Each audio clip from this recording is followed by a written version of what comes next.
오늘 우리에게 주시는 하나님의 말씀 요한복음 5장 30절부터 40절까지 말씀입니다. 30절부터 원래는 47절까지인데 우선 40절까지만 읽도록 하겠습니다. 시작. 나는 아무것도 스스로 할 수 없고 듣는 대로 심판한다. 내 심판은 의로우니 이는 내가 내 뜻을 행하려 하지 않고 나를 보내신 분의 뜻을 행하려 하기 때문이다. 내가 내 자신에 대하여 증언한다면 내 증언은 참되지 못하나 나에 대해 증언하시는 분이 따로 있으니 그분께서 나에 대하여 증언하시는 증언이 참되다는 것을 내가 안다. 너희가 요한에게 사람을 보냈고 그가 그 진리에 대하여 증언하였으나 나는 사람에게서 증언을 받지 않는다. 다만 너희가 구원받게 하려고 내가 이것들을 말한다. 요한은 타오르는 빛을 내는 등불이었으며 너희는 잠시 그의 빛 가운데서 기쁨을 얻으려 하였다. 내게는 요한의 증언보다 더 큰 증언이 있으니 아버지께서 내게 주셔서 완성하도록 하신 일들 곧 내가 하는 이 일들 자체가 아버지께서 나를 보내셨음을 나를 위하여 증언한다. 나를 보내신 아버지께서 친히 나에 대하여 증언하셨다. 너희는 도무지 그분의 음성을 듣지도 못하였고 그분의 모습을 보지도 못하였으며 또 아버지의 말씀이 너희 안에 머물러 있지도 아니하니 이는 너희가 아버지께서 보내신 분을 믿지 않기 때문이다. 너희가 성경을 자세히 살피니 이는 그 안에 영생이 있다고 생각하기 때문인데 그 성경이 바로 나에 대하여 증언하고 있다. 그러나 너희는 생명을 얻기 위하여 내게 오려고 하지 않는다. 아멘. 자, 다들 자리에 앉아 주시기 바랍니다. 자, 말씀 시작하겠습니다.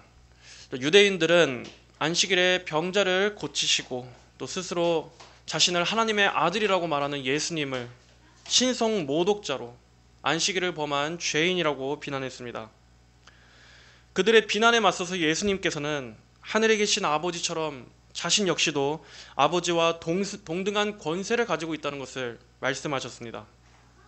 아버지께서 그러하셨던 것처럼 성자 하나님이신 예수님께서도 죽은 영혼들에게 영생을 주실 수 있고 또 아버지의 권세를 위임받아서 모든 만물을 심판하실 심판주의 권세를 지니신 분임을 말씀하셨습니다. 하지만 유대의 종교 지도자들은 예수님을 하나님의 아들로서 전혀 믿지 않았습니다. 지난 본문에 이어서 오늘 본문 역시도 예수님께서는 자신이 하나님께로부터 보내심을 받은 분이라는 것을 변호하는 내용이 이어지고 있습니다. 자, 이번에는 어떠한 방식으로 변호하고 계십니까? 바로 유대인들이 절대로 무시할 수 없는, 그들마저도 결코 부인할 수 없는 권위 있는 증언들을 근거로 해서 예수님 자신이 성경에서 말씀하시는 하나님께서 보내신 메시아라는 것을 더 견고하게 주장하고 계시는 것입니다. 여기서 예수님께서는 네 가지의 근거, 네 종류의 증언들을 말씀하십니다. 먼저 세례 요한의 증언, 그리고 두 번째로 예수님께서 직접 행하신 일, 이적입니다. 그리고 세 번째는 아버지의 증언입니다. 즉 성부 하나님께서 하신 말씀입니다. 그리고 마지막으로 성경 자체의 증언입니다. 또는 모세의 증언이라고 할 수 있습니다. 이렇게 네 종류의 증언들은 유대인들도 감히 무시할 수 없는 권위를 가진 증언들이었습니다. 이렇게 확실한 증언들이 있음에도 불구하고 그들이 끝까지 예수님을 부인한다면 그들은 결코 마지막 때에 핑계댈 수 없을 것입니다. 자신들의 불신앙을 변명할 수 없습니다. 결국 그들에게 임할 심판은 변명할 수 없이 그들 자신들이 초래한 것입니다. 이렇게 차고 넘치는 증언들이 분명하게 있음에도 불구하고 거부한 것은 그들이기 때문입니다. 자, 그럼 지난 시간에 이어서 30절의 말씀을 살펴보겠습니다. 30절에 나는 아무것도 스스로 할 수 없고 듣는 대로 심판한다. 내 심판은 의로우니 이는 내가 내 뜻을 행하려 하지 않고 나를 보내신 분의 뜻을 행하려 하기 때문이다. 자, 이 말씀은 예수님께서 앞서 하신 그 19절의 말씀과 비슷한 맥락에서 하신 말씀입니다. 19절에서는 어떻게 말씀하셨습니까? 19절, 내가 진정으로 진정으로 너희에게 말한다. 아들은 아버지께서 하시는 것을 보지 않고서는 아무것도 스스로 할 수 없으니. 여기 19절에 아들은 아버지께서 하시는 것을 보지 않고는 아무것도 스스로 할 수 없으니. 그리고 오늘 이 30절에 나는 아무것도 스스로 할 수 없고 듣는 대로 심판한다. 이렇게 아무것도 스스로 할 수 없다라는 이 말씀은 자칫 예수님의 능력에 어떠한 한계나 제한이 있는 것처럼 생각되게 만듭니다. 하지만 여기서 말씀하는 것은 예수님은 아버지 없이는 아무것도 할 수 없다, 무능력하다라는 그러한 의미가 아니라 그만큼 예수님께서는 그분의 모든 사역을 행하심에 있어서 독자적으로 행하시지 않고 언제나 항상 성부 하나님께 온전히 순종하셨다는 말씀입니다. 성자 예수님은 성부 하나님의 뜻에 한치의 어긋남도 없이 오직 십자가의 구속사역이라는 이 한 가지 중대한 사명을 위해서 철저하게 아버지의 뜻에 자신을 복종시키셨습니다. 이렇게 성부와 성자의 뜻은, 아버지와 아들의 뜻은 언제나 일치를 이루었습니다. 마찬가지로 예수님께서는 심판을 행하심에 있어서도 성부와 같이 그분 당신이 의롭고 공의롭게 공정하게 심판하실 것이다 하는 그러한 말씀입니다. 내 심판은 의로우니 이는 내가 내 뜻을 행하려 하지 않고 나를 보내신 분의 뜻을 행하려 하기 때문이다. 나를 보내신 분, 오늘 예수님께서 핵심적으로 그분께서 중점적으로 말씀하시고자 하는 이 주된 내용은 바로 나를 보내신 분, 하나님께서 나를 보내셨다 하는 이 메시지를 중점적으로 예수님이 자신을 변증하고 계신 것입니다. 자, 그렇다면 31절의 말씀을 보겠습니다. 내가 내 자신에 대하여 증언한다면 내 증언은 참되지 못하나 그분께서 나에 대하여 증언하시는 증언이 참되다는 것을 내가 안다. 나에 대하여 증언하시는 분이 따로 있으니 그분께서 나에 대하여 증언하시는 증언이 참되다는 것을 내가 안다. 내가 내 자신에 대하여 증언한다면 내 증언은 참되지 못하나. 자, 율법에 의하면 어떤 사람의 죄를 고발하기 위해서는 반드시 두세 사람의 증언이 있어야만 했습니다. 한 사람의 증언만으로는 안 되고 반드시 두 사람 또는 세 사람 이상의 증언이 필요했습니다. 신명기 19장 15절에서는 이렇게 말씀합니다. 사람이 범한 모든 죄에 대해서는 어떤 악이나 죄에 대해서도 증인을 하나만 세우지 말고 두 증인의 증언이나 세 증인의 증언으로 그 사건을 확정하여라 라고 말씀하는 구절이 있습니다. 왜냐하면 한 사람의 증언만이 아니라 적어도 두세 사람의 증언이 있어야만 그 증언의 신빙성이 있기 때문입니다. 법정에서 그러한 그 증언의 효력을 발휘할 수 있기 때문입니다. 이 율법처럼 예수님께서 나는 하나님께로부터 보냄을 받은 자다 하는 것을 입증하기 위해서 반드시 예수님은 이 율법대로 증언을 필요로 했는데 예수님은 여기서 네 가지의 증언을 통해 입증하십니다. 두세 사람도 아닌 부인할 수 없는 확실한 증언 네 가지를 드십니다. 앞서 말씀드린 대로 세례 요한의 증언과 그리고 또 예수님 자신의 이적, 그리고 성부 하나님의 증언, 그리고 마지막으로 성경 자체의 증언입니다. 하지만 사실 예수님께는 이러한 증언이 필요하실 리가 없습니다. 그분이 누구십니까? 예수님은 하나님이십니다. 하나님이신 분이 어떠한 증언을 통해서 자신을 입증하셔야만 하는 것 자체가 하나님께는 굉장히 아주 모욕적인 것입니다. 그럼에도 불구하고 예수님께서는 율법의 법도에 맞춰서도 얼마든지 자신이 지금 의로운 분이라는 것을 지금 입증하고 계신 것입니다. 율법을 제정하신 분께서 스스로 그 율법에 따르시면서까지, 그리고 그 율법 아래 자신을 굽히시면서까지 모든 의를 다 이루고 계신 것입니다. 율법에 대해서 완전히 순종하신 그분의 그 의를, 그 온전한 순종을 우리에게 전가해 주시기 위해서 예수님 당신께서 모든 율법을 다 지키셨습니다. 내가 내 자신에 대하여 증언한다면 내 증언은 참되지 못하나 나에 대하여 증언하시는 분이 따로 있으니, 여기서 나에 대하여 증언하시는 분이 따로 있다. 이분은 바로 성부 하나님이십니다. 그분께서 나에 대하여 증언하시는 증언이 참되다는 것을 내가 안다. 자, 그러면서 예수님은 지금 첫 번째 증언을 이제 말씀하십니다. 33절, 너희가 요한에게 사람을 보냈고 그가 그 진리에 대하여 증언하였으나 나는 사람에게서 증언을 받지 않는다. 예수님께서는 먼저 첫 번째로 세례 요한의 증언을 말씀하십니다. 세례 요한은 유대인들도 인정할 수밖에 없는 강력한 하나님의 사자였습니다. 비록 유대 지도자들은 세례 요한을 견제의 대상으로 여기기는 했지만 그럼에도 그가 무시할 수 없는 하나님의 선지자라는 것은 인정하고 있었습니다. 그랬던 세례 요한이 했던 일은 무엇입니까? 그가 그 진리에 대하여 증언하였으나, 그 진리에 대하여 증언하였다. 세례 요한은 그 진리, 바로 예수님에 대해 증언했습니다. 그것이 하나님께서 세례 요한에게 맡기신 사명이었습니다.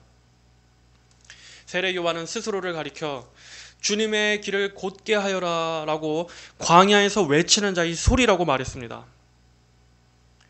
왕이 행차하기에 앞서서 먼저 그 길을 열고 사람들로 하여금 왕에게 엎드리고 왕을 주목하게 하고 왕에게 경배하게 하는 그 일이 세례 요한에게 맡겨진 사명이었습니다. 세례 요한은 예수님이 누구시라고 증언했습니까? 그 진리이신 분께 대해서 어떻게 증언했습니까? 요한복음 1장 29절에 보아라, 세상 죄를 지고 가는 하나님의 어린 양이다. 그리고 요한복음 1장 34절에서는 이분은 하나님의 아들이시다 라고 증언했습니다. 세례 요한은 이스라엘 백성들에게 예수님께서는, 그 진리이신 분께서는 하나님께서 너희의 죄를 속하기 위해 보내주신 희생 제물이신 분이시다. 그리고 그분은 하나님의 아들이시다 라고 분명하고 확실하게 선포했던 것입니다. 세례 요한은 그 진리에 대해서 아무도 모르게 비밀스럽게 숨어서 몰래 전파하지 않았습니다. 아주 큰 목소리로 예수님에 대해서 모두가 들을 수 있도록 강력하고 선명하게 전했습니다. 세례 요한이 예수님에 대해 전했던 그 외침이 너무나 분명했기 때문에, 그 광야에서의 소리가 너무나 명확했기 때문에 아무도 세례 요한이 전한 예수님에 대해서 전혀 듣지 못했다라고 부인할 수 없었습니다. 그러한 세례 요한은 유대 종교 지도자들에게도 두려운 인물입니다. 겉으로는 시인하지 않았지만 그들도 내심 속으로는 세례 요한을 하나님께서 보내신 비범한 인물이라고 생각했을 것입니다. 하지만 세례 요한의 권세를 인정한다면 그들은 세례 요한이 증거하고 있는 바로 그 진리, 그 예수님에 대해서도 인정할 수밖에 없습니다. 그렇기 때문에 복음서에서도 세례 요한, 유대인들이 이도 저도 못하는 코너에 몰렸던 적이 있었지 않습니까? 마가복음 11장 28절에서는 유대인들이 예수님에 대한 권세를 물을 때 이러한 에피소드가 있습니다. 자, 유대인들이 말합니다. 그분께 말하기를, 예수님에게 말하기를, 당신이 무슨 권세로 이것들을 하는 것이요?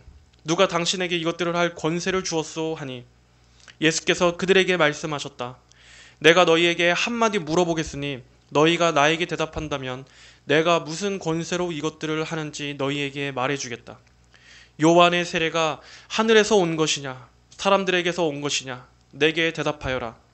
그들이 서로 의논하며 말하기를 우리가 하늘로부터이다 라고 말하면 이 사람이 그러면 왜 그를 믿지 않았느냐라고 말할 것이요 그렇다고 우리가 사람들로부터이다 라고 말하겠는가 하였으나 그들이 무리를 두려워하였으니 모든 사람들이 참으로 요한을 선지자라고 여기고 있었기 때문이다.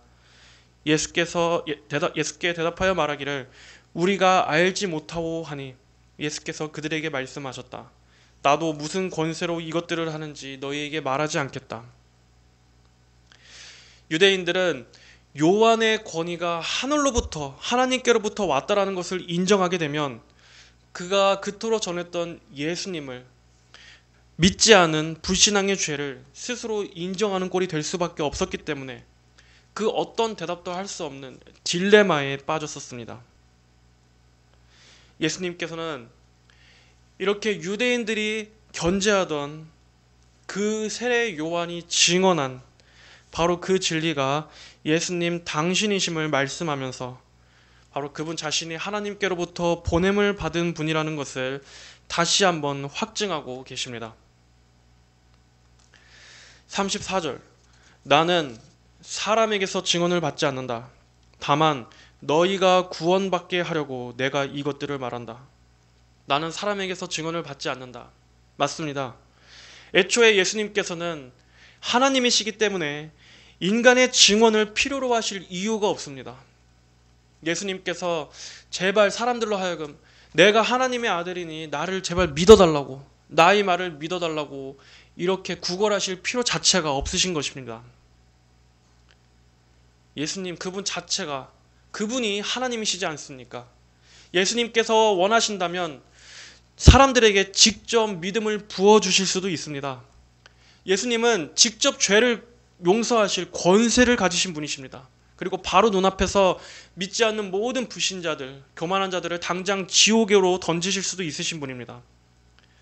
그러한 분께서 사람의 증언을 필요로 하고 또 사람들의 납득과 인정에 매달리실 필요가 전혀 없으신 것입니다.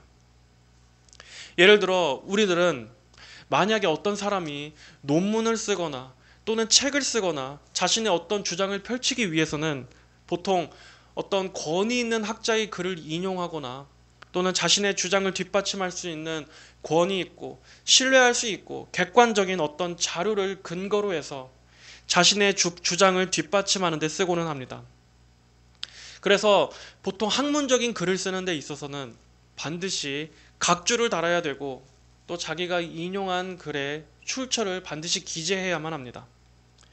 이처럼 사람은 자기가 주장하는 것들의 신뢰성을 더하기 위해서 때로는 사람의 증언과 다른 사람의 권위와 어떤 객관적이고 신뢰할 수 있을 만한 자료를 필요로 하게 됩니다. 하지만 예수님은 그러실 필요가 전혀 없으십니다. 아니 그분께서 하나님이시고 그분께서 창조주시고 심판자시고 만물의 주인이시고 그분이 권세자이신데 예수님께서 사람의 증언을 의지할 필요가 뭐가 있겠습니까? 그리고 예수님은 이렇게 믿지 않는 완악한 자들하고 논쟁하실 필요조차 없으신 분입니다. 예수님께서 무슨 그들을 논쟁과 설득을 통해서 돌이키실 이유가 있으십니까? 예수님이 그들이 끝까지 하나님을 거부할 것을 왜 모르시겠습니까? 그리고 감히 인간이 하나님이신 분과 논쟁한다는 것 자체가 있을 수가 없는 일입니다. 그럼에도 예수님께서는 지금 이러한 자들을 상대하고 계십니다. 바로 우리의 구원을 위해서입니다. 다만 너희가 구원받게 하려고 내가 이것들을 말한다. 비록 그들이 끝까지 믿지 않을 것을 당연히 아시지만 이 세상으로 하여금 그분께서 하나님의 아들이시라는 것을 알게 하시기 위해서 그분이 유일한 참 진리라는 것을 명확하게 알게 하시기 위해서 저들과 논쟁하고 계신 것입니다. 그만큼 예수님께서 자신을 지금 얼마나 낮추고 계신 것입니까? 감히 피조물인 인간이 하나님께 도전하고 하나님이신 분과 입씨름을 하는 것을 허용하실 만큼 그분 자신을 우리 인간의 눈높이에 낮추고 계신 것입니다. 요한은 타오르며 빛을 내는 등불이었으며 너희는 잠시 그의 빛 가운데서 기쁨을 얻으려고 하였다. 자, 예수님을 증언하기 위해 온 세례 요한을 타오르며 빛을 내는 등불이었다라고 말씀하십니다. 세례 요한은 그리스도께서 오실 길을 미리 예비한 자였습니다. 하나님을 떠나 있는 그분의 백성들을 향해서 회개하고 돌아오라고 또 구원의 필요성을 느끼도록 만들고 그래서 오실 메시아를 갈망하도록 만드는 바로 그러한 준비를 하는 자였습니다. 이스라엘의 마음밭을 갈아서 이 예수님을 맞이할 준비를 하게 하는 일이 세례 요한의 사명이었습니다. 너희는 잠시 그의 빛 가운데서 기쁨을 얻으려고 하였다. 너희는 잠시 그의 빛 가운데서. 세례 요한은 빛처럼 그리스도를 널리 그리고 환하게 알려주고 전파했었습니다. 하지만 세례 요한 그 자체가 빛은 아니었습니다. 그는 그리스도께서 오시기 전까지 잠시 동안 빛나는 것이었을 뿐 세례 요한 자체가 빛은 아니었던 것입니다. 여러분, 사람은 우리를 밝혀주는 빛이 될 수는 없습니다. 사람에게서 영원한 기쁨을 기대한다는 것은 불가능합니다. 심지어 목사나 사역자들도 여러분의 빛이 될 수는 없습니다. 사람은 여러분에게 그러한 것을 줄 수 없습니다. 빛은 오직 예수님만이 빛이십니다. 요한복음 12장 46절. 나는 빛으로 세상에 왔으니 이는 나를 믿는 자는 누구나 어두움에 머물지 않게 하려는 것이다. 성도 여러분들이 바라봐야 할 것은 설교자가 아니라 바로 우리 설교자들이 가리키는 예수님이어야만 합니다. 우리 목사님, 우리 대단하고 탁월하고 위대하신 목사님, 우리 누구누구 목사님이 아니라 바로 그리스도가 여러분이 바라보고 여러분의 마음이 사로잡혀야 할 대상인 것입니다. 오늘날에는 예수님의 빛을 증거해야 될 사역자들이 예수님보다 더 빛나려고 하는 것이 문제입니다. 마치 사역자 자신이 무슨 빛을 줄 수 있는 존재인 것처럼, 설교자가 사람들에게 빛을 줄 수 있는 존재인 것처럼 예수님보다 자신을 더 환하게 포장하고 자신을 더 빛나기를 원하는 것 같습니다. 하지만 예수님의 빛 앞에서는 기독교 역사상 그 어떠한 위대한 설교자라 할지라도, 아무리 뛰어난 언변을 가진 황금 입술을 가진 자라 할지라도 예수님의 빛 앞에서는 그저 잠시 동안 잠깐 빛나다 사라질 수밖에 없는 등불밖에 안 되는 것입니다. 여러분들은 예수님께로 마음을 향해야 합니다. 여러분의 그 마음의 눈을 예수님께 향해야 합니다. 우리가 진정으로 사랑하고 예배해야 할 대상은 오직 예수님이라는 것을 항상 잊어서는 안 됩니다. 사람이 아닙니다. 사람의 빛에 눈이 멀어서는 안 됩니다.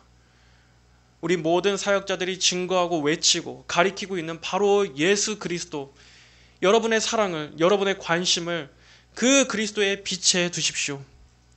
여러분을 눈멀게 하는 가짜 빛에 속지 마시고 참된 빛과 영원히 지속되는 기쁨을 주실 수 있는 바로 그 예수님, 여러분의 마음이 언제나 그분께 향하고 있다면 여러분은 지금 정확한 방향으로 가고 있는 것입니다. 예수님께서는 세례 요한의 증언에 이어서 이제는 두 번째로 예수님 자신께서 행하신 일들이 자신을 하나님께서 보내신 분임을 증언한다고 말씀하십니다. 36절. 내게는 요한의 증언보다 더 큰 증언이 있으니 아버지께서 내게 주셔서 완성하도록 하신 일들, 곧 내가 하는 이 일들 자체가 아버지께서 나를 보내셨음을 나를 위하여 증언하신다. 내가 하는 이 일들 자체, 이것이 바로 두 번째 증언입니다. 예수님께서는 공생의 기간 동안에 아주 많은 이적들을 행하셨습니다. 성경에서 말씀하는 이적 또는 표적은 단순히 어떤 자연의 법칙을 거스르는 놀라운 기적을 말하는 것이 아닙니다. 어떤 알 수 없는 신비한 일들, 우리가 어떤 미스테리한 일들이라고 부를 수밖에 없는 그러한 일들에 그치는 것이 아닙니다. 성경에서 말씀하는 이적은 반드시 그 이적이 가리키는 목적과 의미가 분명히 있습니다. 예수님께서 행하신 모든 이적들은 바로 예수님께서 하나님께로부터 보내심을 받은 구세주라는 것을 증언하는 그러한 목적을 가진 것입니다. 예를 들어 예수님께서 죽은 자를 살리시는 것을 통해 예수님은 사망 권세를 이기신 생명의 주권자시라는 것을 증명하는 것입니다. 그분은 창조주시라는 것을 증언하는 것입니다. 또 장차 하나님의 모든 자녀들이 영생을 얻고 부활하게 될 것을 미리 보여주는 그러한 놀라운 의미를 담고 있는 것입니다.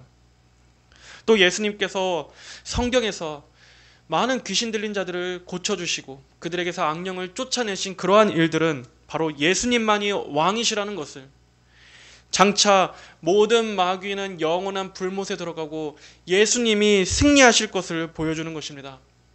마귀에게 눌려있고 귀신에게 시달림 받고 있는 모든 자들을 예수님을 믿음으로 인해 그 영혼이 해방될 수 있다는 것을 보여주는 것입니다. 또한 눈먼 맹인들의 눈을 뜨게 하시고 다리 불구자들을 걷고 뛰게 하시며 또 귀머거리를 듣게 하시고 손 불구자들을 고치시는 이러한 것들은 바로 예수님께서 죄로 망가지고 어그러진 모든 이 영적 질병 아래 있는 이 불쌍한 죄인들을 그분만이 온전히 고치실 수 있다 하는 것을 보여주는 것입니다. 그리고 예수님께서 수많은 병자들과 또 과부와 가난한 자들과 고아들을 불쌍히 여기신 것들은 바로 하나님 아버지의 긍휼과 사랑의 성품을 이 세상에 나타내 보여주시기 위한 것이었습니다. 그리고 예수님께서 마지막에 십자가에서 다 이루었다라고 말씀하심으로써 우리의 구원을 위한 모든 사역을 다 완성하시고 또 그분께서 부활 승천하셔서 최종적인 구원을 만천하에 증명하신 것, 이렇게 예수님의 모든 생애, 그분의 모든 말씀, 그분께서 행하신 모든 놀라운 이적들은 바로 예수님께서 하나님께로부터 보냄을 받은 메시아시다 하는 것을 확실하게 증명하는 것이었습니다. 하지만 유대 지도자들은 그들 역시도 분명히 예수님의 놀라운 이적을 직접 목격했음에도 불구하고 예수님을 끝까지 믿지 않았습니다. 오히려 유대인들은 예수님의 이적을 보고 어떻게 거부하고 어떻게 빈정댔습니까? 예수님께서 악령의 우두머리인 바알세불의 힘을 빌려서 악령들을 쫓아낸다고, 능력을 행한다라고 비꼬지 않았습니까?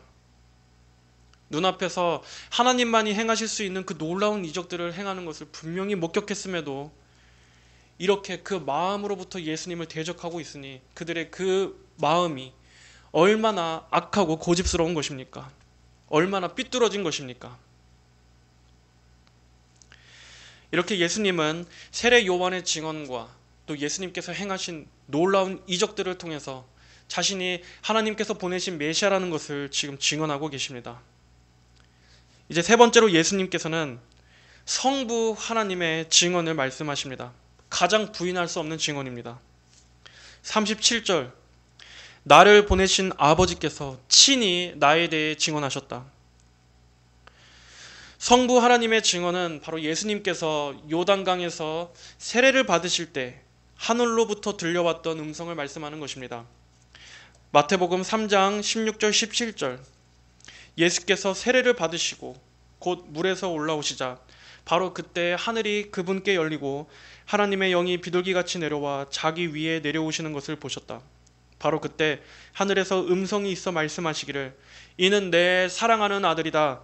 내가 그를 기뻐한다 라고 하셨다. 또 마태복음 17장에서도 변화산상에서 예수님의 모습이 영광스럽게 변화되셨을 때도 역시 마찬가지로 하나님께서 하늘로부터 이는 내 사랑하는 아들이다. 내가 이 아들을 기뻐하니 너희는 이 아들의 말을 들어라 라고 말씀하셨습니다. 일찍이 아무도 하나님을 보지 못했지만 예수님은 성부 하나님께서 나타내 보이신 성육신하신 하나님이셨습니다. 그러나 정작 예수님께서 이 세상에 오셨을 때 세상은 그분을 알아보지 못했습니다. 오히려 거절하고 그분을 대적했습니다. 그분을 멸시했습니다. 그분에 대해 빈정댔습니다. 또 아버지의 말씀이 너희 안에 머물러 있지도 아니하니 이는 너희가 아버지께서 보내신 분을 믿지 않기 때문이다. 아버지의 말씀이 머물러 있지 않다. 여기서 아버지의 말씀이 머물러 있지 않다 할 때 이 머물러 있지 않다는 것은 더 정확하게 말하면 너희가 말씀을 붙잡고 있지 않다라는 뜻입니다. 여러분, 유대인들이 맨날 하던 일이 무엇이었습니까? 하나님의 말씀을 연구하는 것이었습니다. 하나님의 말씀을 깊이 상고하는, 자세히 살펴보는 일이었습니다. 유대인들에게 있어서는 하나님의 말씀을 맡고 있다는 것 자체가 그들의 자부심이었습니다. 하지만 그들의 진짜 실상은 무엇입니까? 예수님께서 말씀하신 대로 말씀이 그들 안에 없었습니다. 그들은 말씀을 붙잡고 있지 않았습니다. 말씀이 그들 안에, 마음 안에 머물러 있지 않았습니다. 여러분, 우리는 하나님의 말씀을 깊이 유념하고 간직하고 명심하지 않으면 안 됩니다. 하나님의 말씀을 소중히 붙잡고 그 말씀에 지배를 받고 말씀에 사로잡히지 않으면 안 됩니다. 하나님의 말씀을 추구하고 사랑하고 그 말씀을 간절히 원하지 않으면 안 됩니다. 말씀을 아주 소중히 여기고 그 말씀이 내게서 떠나지 않도록 말씀을 간절히 붙잡는 그러한 신앙이 아니라면 성경 말씀을 바로 눈앞에 두고서도 예수님을 발견하지 못하는 그러한 재앙이 있을 수 있는 것입니다. 말씀을 깊이 상고하고 계속해서 마음이 머물러 있도록 붙잡지 않는다면 하나님의 말씀은 여러분에게 아무런 역사도 하지 않을 것입니다. 말씀을 소중히 여기는 사람만이 말씀을 경험할 수 있습니다. 말씀을 허투루 흘려보내지 않는 사람은 하나님의 말씀을 통해 그리스도를 만나게 될 것입니다. 아버지의 말씀이 너희 안에 머물러 있지도 아니하니 이는 너희가 아버지께서 보내신 분을 믿지 않기 때문이다. 믿지 않기 때문에 말씀에 유념하지 않는 것이고 또 말씀을 소중히 간직하지 않기 때문에 믿지 않게 되는 것입니다. 이 둘은 같이 갑니다. 여러분은 어떠십니까? 말씀을 정말로 사랑하십니까? 말씀이 꿀같이 달다는 것을 여러분은 경험해 보셨습니까? 이 성경의 단어 하나하나가 살아있는 하나님의 진리고 또 살아계신 하나님의 숨결이 담겨 있다는 것을 여러분은 진정으로 믿으십니까? 그리고 그러한 마음으로 하나님의 말씀을 대하고 계십니까? 그 사람이 말씀을 어떠한 자세로 대하는가를 보면 그 사람의 신앙의 진위 여부를 알 수 있습니다. 말씀을 보지 않는다면 믿음이 생길 수가 없습니다. 또 믿음이 없는 사람은 말씀을 소중히 여기지 않습니다. 성도 여러분, 말씀을 사랑하십시오. 말씀 안에서 생명을 발견하시고 말씀 안에서 기쁨을 발견하시고 이 말씀을 여러분의 보물로 삼으십시오. 그리고 그 말씀의 신령하고 달콤한 꿀맛을 여러분의 영혼이 맛보기를 사모하십시오. 그리고 이 말씀이 그리스도께로 향하고 있음을 발견하고 성경을 통해 예수님을 바라보고 예수님의 영광스러움을 맛보며 그분과 교제하며 그분을 사랑하시기를 바랍니다. 너희가 성경을 자세히 살피니 이는 그 안에 영생이 있다고 생각하기 때문인데 그 성경이 바로 나에 대하여 증언하고 있다. 자, 여기서 이제부터 예수님은 네 번째 증언, 바로 성경의 증언을 말씀하십니다. 세례 요한의 증언과 예수님 자신께서 행하신 이적, 그리고 성부 하나님의 음성, 그리고 바로 성경 자체의 증언입니다. 이 유대 지도자들은 성경을 부지런히 살폈습니다. 여기서 너희가 성경을 자세히 살피니 할 때 이 자세히 살피니는 정말로 그들이 아주 자세히 하나님의 이 말씀을 날마다 매일 연구하는 자세로 대했다는 것을 말합니다. 하지만 그럼에도 그들은 성경이 향하고 있는 이 예수님에 대해서는 알지 못했습니다. 분명히 성경 자체가 영생을 말하고 있는 것임을 알매도 그 영생을 주실 수 있는 분에 대해서는 깜깜했던 것입니다. 아니, 어떻게 이것이 가능합니까? 하나님의 말씀을 매일 접하는데도 심지어 그들은 하나님의 말씀을 아주 공경하는 태도로 접했습니다. 그럼에도 불구하고 어떻게 예수님을 발견하지 못할 수가 있습니까? 충분히 그럴 수 있습니다. 성경을 연구하고 심지어 성경을 매일 연구하는 학자라 할지라도 그가 인격적으로 예수님을 개인적인 구주로 믿지 않는다면 그는 예수님에 대해서는 까막눈일 수 있는 것입니다. 여러분, 성경이 무엇을 말씀하는가에 대해서 말하는 다양한 견해들이 있습니다. 그리고 사람들은 저마다 자기가 끼고 있는 렌즈로 성경에 대해서 말합니다. 어떤 사람들은, 어떤 학자들은 성경을 말하면서도 페미니즘 신학에 대해서 말하고 또 민중신학이니 해방신학이니 젠더신학이니 이렇게 자기가 각자가 끼고 있는 렌즈로 성경을 바라봅니다. 또 자유주의 신학자들, 성경 비평가들은 하나님의 말씀을 아주 깊이 연구합니다. 이 성경을 아주 정말 갈기갈기 찢고 분해하고 분석해서 그들이 내린 결론은 무엇입니까? 사실 성경은 하나님의 영감으로 기록된 온전한 하나님의 말씀으로 보기는 어렵고 인간들의 편집과 또 일부 후대가 가공한 그러한 내용들을 담고 있는 어떤 종교적인 구전을 기록한 것이다 라고 말하곤 합니다. 성경에 나타나고 있는 모든 놀라운 기적들, 이것들을 있는 그대로 믿지 않고 그저 그 당시 그 히브리 시대 사람들이 갖고 있던 어떤 문학적인 표현, 그저 과장되게 묘사한 것뿐이지 실제로 역사적인 사건은 아니다 라고 이렇게 말하고 있습니다. 하지만 그들은 오늘의 이 말씀을 어떻게 생각할지 모르겠습니다. 그 성경이 바로 나에 대하여 증언하고 있다. 아무리 뛰어난 신학 박사든 유명하고 권위 있는 어떠한 교수든 그리고 아무리 뛰어난 지성을 가진 기독교인이라 할지라도 그들이 성경의 말씀을 통해서 예수 그리스도를 발견하지 못한다면 그들은 성경의 주변만 겉돌고 있는 것뿐이지 전혀 하나님의 말씀에 대해서는 모르고 있는 것입니다. 그리고 그들이 예수님을 모르고 있다는 것은 무엇을 뜻합니까? 그들이 죽어 있다는 것입니다. 영적 장님이라는 것입니다. 성경을 연구하고 분석하고 학자적인 글들을 쓰고 있어도 그들은 전혀 예수님하고는 아무런 관계없는, 지금 그들이 얼마나 교만하고 두려운 말을 하고 있는 것인지에 대해서 스스로 모르고 있는 것입니다.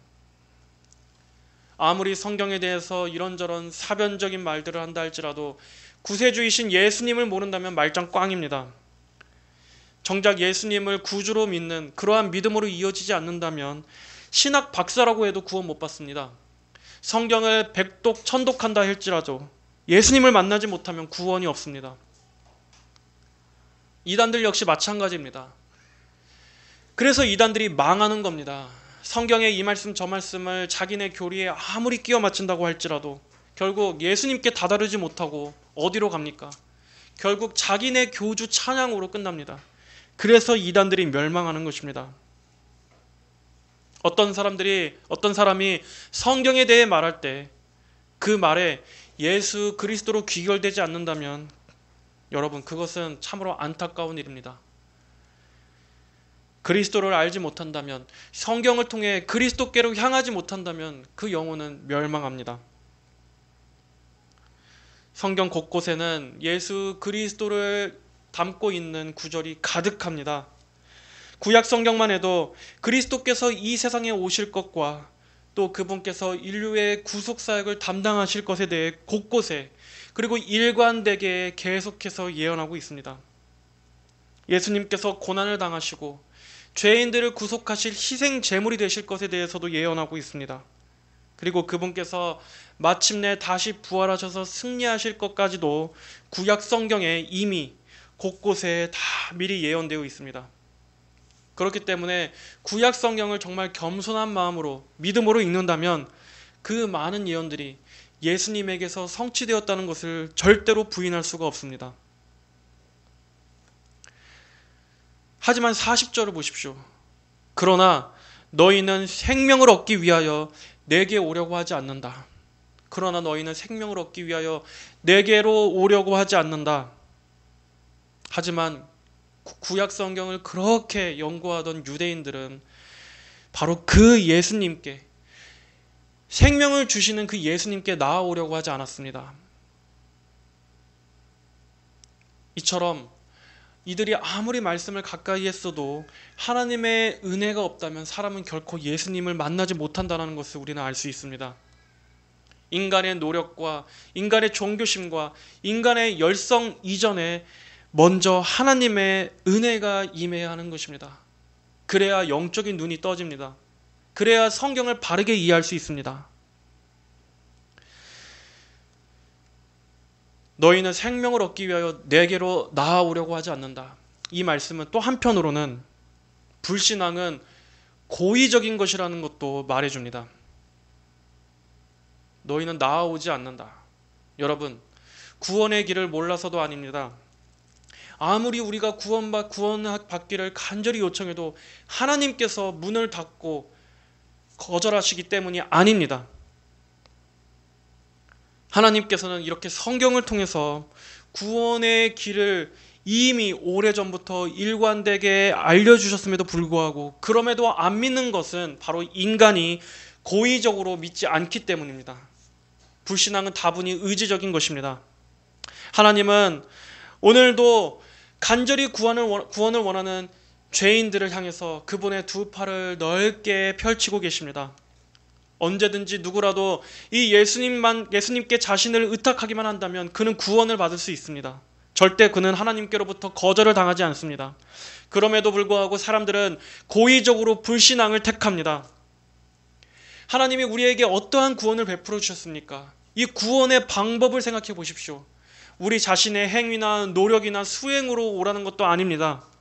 하나님 편에서 하나님께서 직접 사랑하시는 독생자를 우리 죄인들을 위해 희생하시면서까지 그분께서 구원에 필요한 모든 것들을 완성하시고 은혜로 주시겠다라고 말씀하셨습니다. 그럼에도 불구하고 계속해서 인간이 그 사랑을 하찮게 여기고 거절하고 있는 것은 바로 인간이 그만큼 교만하고 눈이 멀었기 때문입니다. 인간이 뭐라고 하나님께서 베풀어 주신 그 구원을 거절하고 고의적으로 거부하고 있습니까? 그렇기 때문에 후에 각자가 하나님의 심판대 앞에서 심판을 피할 수가 없는 것입니다. 결코 핑계댈 수가 없는 것입니다. 이렇게 하나님께서 성경에 명백한 증거들을 충분하게 주셨음에도, 그리고 구원에 필요한 모든 은혜들을 하나님 편에서 다 완성하시고 그것을 우리의 행위가 아니라 값없이 은혜로 주셨다라고 말씀하셨음에도 불구하고 인간은 고의적으로 생명을 얻기 위해 그분께 나아가려고 하지 않기 때문입니다. 이것이 모든 불신자들이 심판받는 이유입니다. 그들을 향하신 하나님의 심판이 공의롭고 정당한 이유입니다. 42절, 너희 안에 하나님을 사랑하는 것이 없음을 알고 있다. 그들이 예수님을 영접하지 않는 근본적인 이유는 결국 그들이 종교적 교만, 자기에 대한 교만, 이 영적 교만이 가득 차서 하나님을 사랑하는 마음이 없었기 때문입니다. 여러분, 하나님을 진정으로 사랑하고 겸손히 하나님을 정말 경외하는 사람은 하나님께서도 그를 바르게 지켜주십니다. 그를 바르게 인도해 주십니다. 그를 수많은 오류 속에서도 보호해 주시고 잘못된 길로 간다 할지라도 하나님께서 다시 그를 바른 길로 돌이키시고 그 영혼을 보호해 주십니다. 하지만 하나님을 사랑하지 않는 자들은 하나님께서도 내버려 두십니다. 그리고 그 사람은 결국엔 나중엔 하나님을 떠나게 됩니다. 가짜 신앙이었다는 것이 판명나게 되는 것입니다. 그리고 더 나아가서 그 사람은 나중에 거짓 메시아를 참 메시아로 믿고 그 미혹에 속아 넘어갈 위험이 아주 높습니다. 43절, 내가 내 아버지의 이름으로 왔는데 너희가 나를 영접하지 아니하나 만일 다른 이가 자기의 이름으로 오면 너희가 그를 영접할 것이다. 여러분, 이 말씀은 아주 무서운 말씀입니다. 예수님께서 아버지의 이름으로 오셨을 때 너희가 나를 영접하지 않으면 만약 다른 이가 자기의 이름으로 오면 너희는 그를 영접할 것이다. 만약에 우리가 평소에 예수님을 지금 바르게 알려고 하지 않는다면, 그리고 예수님을 진정으로 사랑하지 않는다면 나중에는 그 눈이 가려져서 참된 메시아를 알아보지 못할 것입니다. 우리가 정말 믿어야 할 분에 대해서는 믿지 않고 대신 가짜 사기꾼, 가짜 메시아, 그리고 적그리스도에게 미혹될 것입니다. 디모데후서 4장 3절에 때가 이르면 사람들이 바른 교훈을 받아들이지 않고 오히려 자기 욕심을 따라 귀를 즐겁게 하려고 자신들을 위하여 선생들을 많이 끌어모을 것이다. 여러분, 때가 이름에, 이 때는 먼 훗날이 아닙니다. 지금도 이미 마찬가지입니다. 예수님에 대해서 바르게 증거하는 말씀을 지루해야 하고, 우리가 예수님이 어떠한 분이신가를 성경의 권위에 순종해서 그분을 바르게 아는 것을 하찮게 여길 때 우리는 그리스도가 아닌 가짜 사꾼, 가짜 메시아에게 눈을 홀릴, 미혹될 위험이 있는 것입니다. 오늘날에도 많은 사람들이 참된 메시아이신 예수님은 지루해야 하고 대신 눈에 보이는 우리를 현혹하는 그러한 가짜 우상들, 가짜 사역자들, 가짜 놀라운 이적들에 다 현혹되고 있지 않습니까? 이미 이때는 이미 지금도 충분히 이루어지고 있는 것입니다. 그리고 그러한 자들은 결국 어떠한 재앙을 맞이합니까?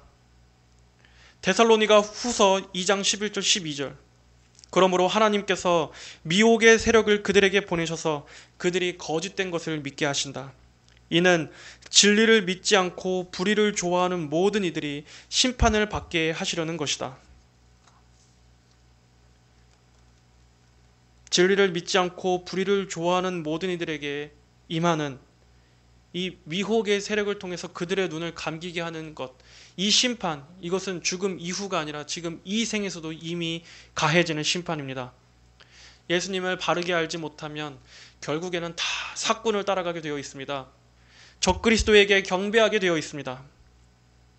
하나님께서는 이렇게 진리를 믿지 않고 불의를 따르는 자들, 그들이 그토록 원하던 그것을 그들에게 주십니다. 자신들이 그렇게 좋아하던 가짜 복음, 가짜 신앙, 가짜 설교, 가짜 사역자들을 보내시는 것으로 자기들이 초래한 심판에 핑계댈 수 없도록 하시는 것입니다. 예수님께서는 이어서 그들이 믿지 않는 또 하나의 이유를 말씀하십니다. 너희가 서로의 영광을 취하고 유일하신 하나님께로부터 오는 영광은 구하지 아니하니 어떻게 믿을 수 있겠느냐? 너희가 서로의 영광은 취하고 유일하신 하나님께로부터 오는 영광은 구하지 않는다. 그들은 하나님의 영광보다는 자기의 영광을 구했습니다. 하나님의 말씀을 소중하게 생각하지 않고 자기의 영광을 구하기 때문에 예수님께 대한 믿음도 생길 수 없고 하나님의 영광을 구하는 마음 같은 거는 들어설 자리가 없는 것입니다. 바로 이것이 모든 사람들이 가지고 있는 불신앙의 근본적인 이유입니다. 불신앙의 공통적인 이유입니다. 사람들이 하나님의 말씀은 우습게 여기고 다들 자기 자신만 사랑하기 때문입니다. 바로 그것 때문에 인간이 심판받고 지옥에 가는 것입니다. 하나님의 말씀, 이 성경은 우습게 여겨버리고 대신 자기 영광을 추구하는 것, 가장 찾아야 할 생명의 근원, 복의 근원이신 분에 대해서는 아주 하찮게 여기고 멸시하면서 실상은 모두가 다 하나같이 치우쳐서 영적 불구인 상태임에도 불구하고 하나님께 구원을 요청하지는 않고 자기 영광만을 위해서 온 일생을 바치고 있으니 그들이 어떻게 믿을 수가 있겠습니까? 어떻게 그 자기 사랑으로 꽉 들어찬 그 마음에 하나님의 영광을 구하고자 하는 마음이, 믿음이 들어갈 자리가 있을 수 있겠습니까?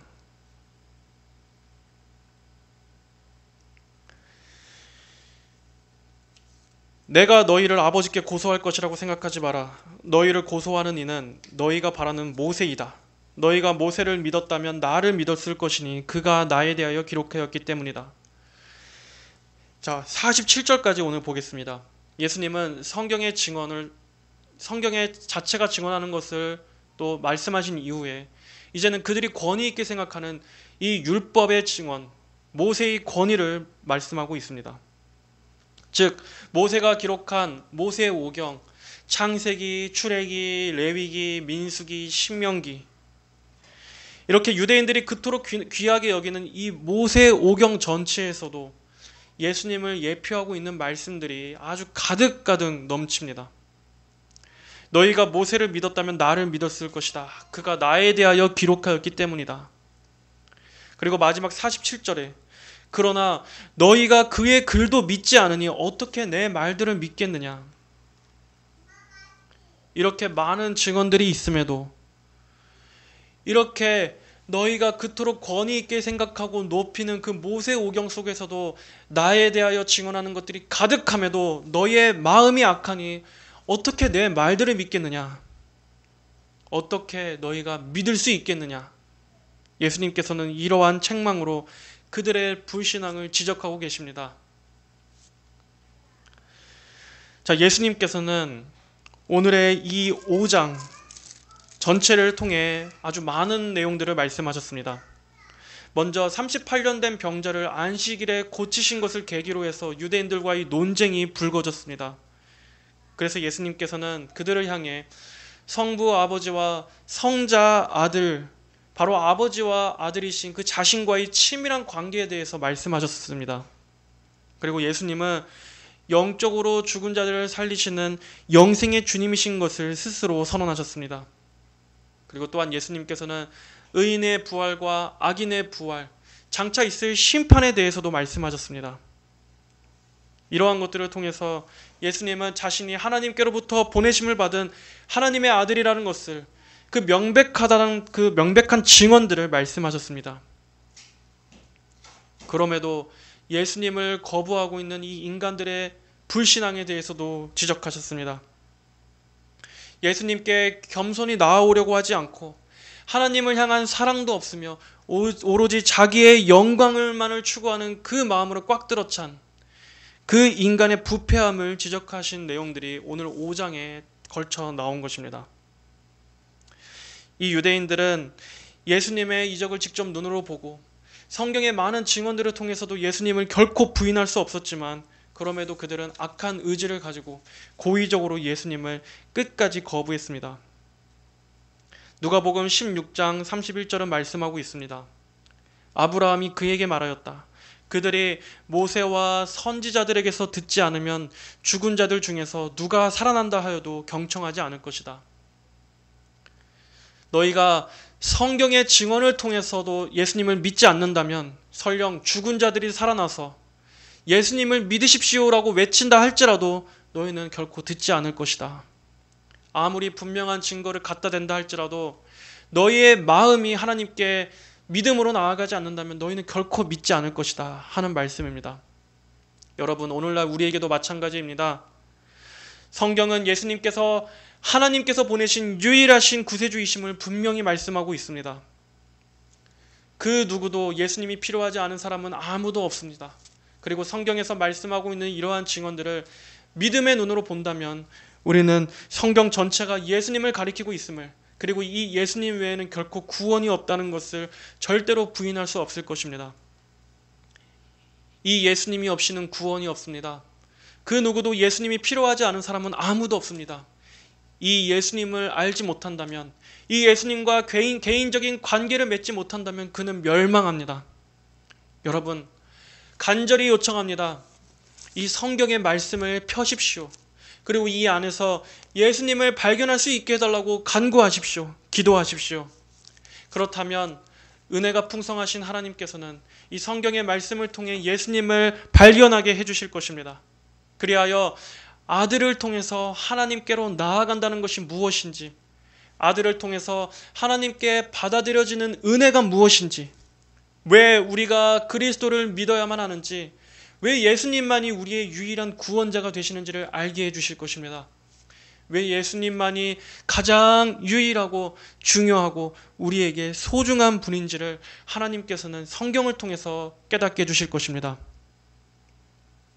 성도 여러분뿐만 아니라 혹시 아직 이 말씀을 듣게 될 믿음이 없는 분들이라 할지라도 하나님께서 부디 이 성경의 말씀을 통해서 예수님을 주목하고 발견하게 되고 그분을 바르게 만나게 되는 그러한 귀한 구원의 은혜를 베풀어 주시기를 주님의 이름으로 간절히 축복합니다. 자, 다 함께 기도하겠습니다. 살아계신 하나님 아버지 감사합니다. 하나님께서는 이 성경의 말씀들을 통해 우리가 부인할 수 없는 명백한 증거들을 아주 충분하게 기록해 주셨습니다. 예수님 당시에도 예수님을 바로 눈앞에 둔 이 유대인들도 그들이 절대로 거부할 수 없는 권위 있는 증언들이 분명히 있었습니다. 하지만 그들이 지성으로, 이성으로 예수님을 거부한 것이 아니었습니다.